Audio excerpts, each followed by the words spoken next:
November 17, 2020, Martes ng ika-33 linggo sa karaniwang panahon. Pagbasa sa aklat ng pahayag.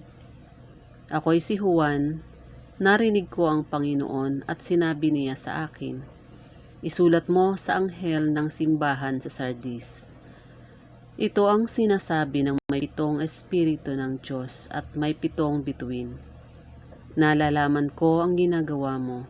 Ipinalalagay kang buhay, ngunit ang totoo, ikaw ay patay. Gumising ka at pasiglahin mo ang mga bagay na lalalabi sa iyo na di tuluyang mamatay. Nakikita kong hindi paganap ang mga nagawa mo sa paningin ng aking Diyos. Alalahanin mo kung paano mong tinanggap ang mga aral na iyong narinig. Isagawa mo ang mga yaon, pagsisihan mo talikdan ang iyong kasamaan. Kung hindi ka gigising, paririyan akong gaya ng magnanakaw. Hindi mo malalaman ang oras ng aking pagdating. Gayunman, may ilan diyan sa Sardis na nag-ingat at napanatiling malinis ang kanilang damit. Kaya't magiging kasama-sama ko silang nakasuot ng puti sapagkat sila'y karapat-dapat. Ang magtatagumpay ay daramtan din ng puti at hindi ko aalisin sa aklat ng buhay ang kanyang pangalan. Kikilanlin ko siya sa harap ng aking Ama at ng kanyang mga anghel. Kung may pandinig kayo, dingginin niyo ang sinasabi ng Espiritu sa mga simbahan. Isulat mo sa anghel ng simbahan sa Laodicea. Ito ang sinasabi niya na ang pangalan ay Amen, ang matapat at tunay na saksi at siyang pinagmula ng lahat ng nilalang ng Diyos. Nalalaman ko ang mga ginawa mo. Alam kong hindi ka malamig ni mainit. Maano sanang malamig ka o mainit. Ngunit dahil sa ikaw ay malahininga, hindi mainit ni malamig, isusuka kita. Sasabihin mo, ako'y mayaman at sagana sa lahat ng bagay. Ngunit hindi mo nalalamang ika'y abang-aba, kahabag-habag, maralita, hubad at bulag. Kaya nga ipinapayo kong bumili ka sa akin ng dinalisay na ginto upang ikaw ay maging tunay na mayaman. Bumili ka rin ng puting damit upang matakpan ang nakahihiya mong kahubaran at ng gamot sa mata nang ikaw ay makakita. Tinuturuan ko't sinusupil ang lahat ng aking iniibig.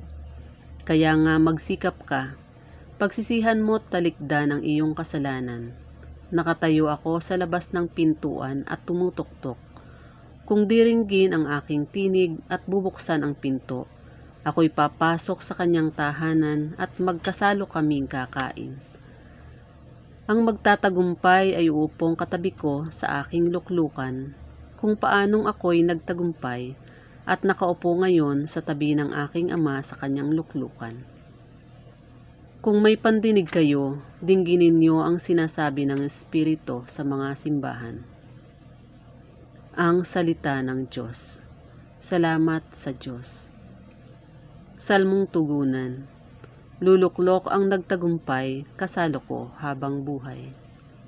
Yaong mga masunurin na sa iyo'y nakikinig, at ang laging ginagawa'y naaayon sa matuwid. Kung mangusap ay totoo, sa lahat ng bawat saglit, yaong gawang paniniray hindi niya iniisip. Luluklok ang nagtagumpay, kasalo ko habang buhay. Kailanman siya'y tapat makisama sa kapwa. Sa kanyang kaibigay, wala siyang maling gawa. Hindi siya nagkakalat ng di tunay na balita, at itinatampok niya ang matapat sa lumikha. Luluklok ang nagtagumpay, kasalo ko habang buhay. Hindi siya humihingi ng patubo sa pautang, at kahit na anong gawi, hindi siya masuhulan, upang yaong walang salay patawa ng kasalanan. Ang ganitong mga tao'y mag-aani ng tagumpay. Luluklok ang nagtagumpay, kasalo ko habang buhay.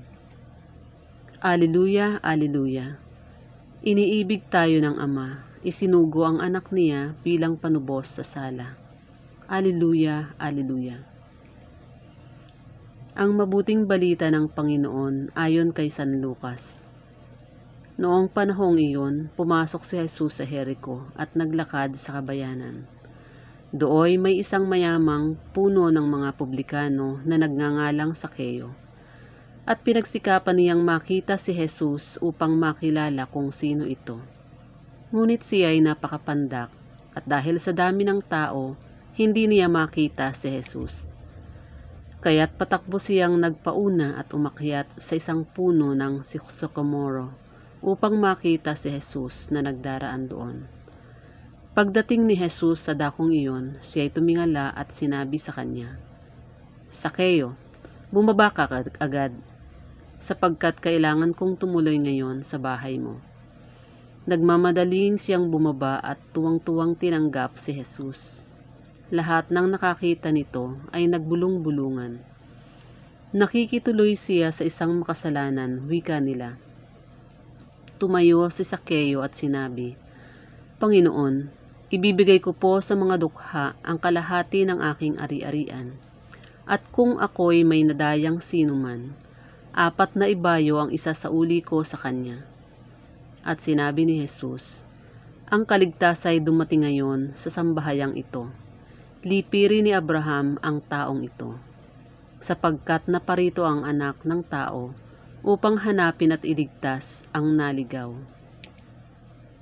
Ang mabuting balita ng Panginoon. Pinupuri ka namin, Panginoong Hesukristo.